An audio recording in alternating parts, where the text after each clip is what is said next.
بسم اللہ الرحمن الرحیم۔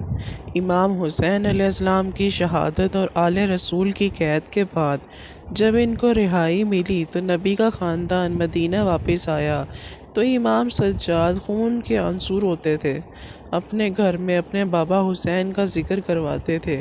ذکر حسین سننے کے لیے دور دور سے لوگ امام کے گھر پر آتے تھے تو امام سجاد اس مجلس سے اٹھ کر جہاں ان مومنین کی جوتیاں اور نالین رکھی ہوئی ہوتی تھیں وہاں آ کر بیٹھ جاتے تھے اور زاد و قطار روتے رہتے تھے۔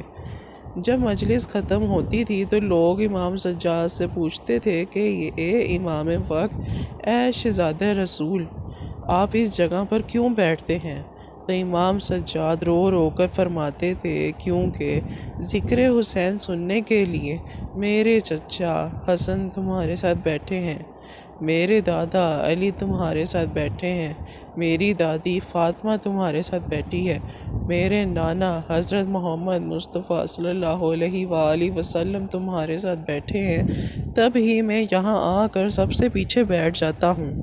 لوگوں نے پوچھا کہ امام سجاد آپ مجلس کرواتے ہیں، جب آپ کے بابا کا نام آتا ہے تو آپ کا چہرہ زرد کیوں ہو جاتا ہے؟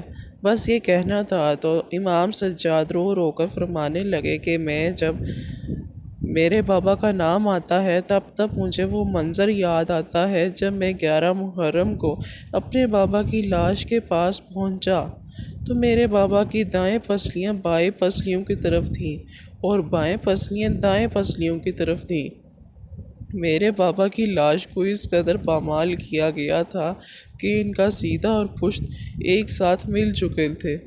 مجھے شمر کہا کرتا تھا کہ جاؤ اپنی بہنوں اور اپنی پھوپھیوں کو رسیاں پہناؤ، چلو ہمارے ساتھ دربار یزید میں۔ جب میرے بابا کا نام آتا ہے تو تب مجھے وہ وقت یاد آتا ہے جب میں اپنے بابا کی لاش کو چھوڑ کر شام کی طرف روانہ ہوا۔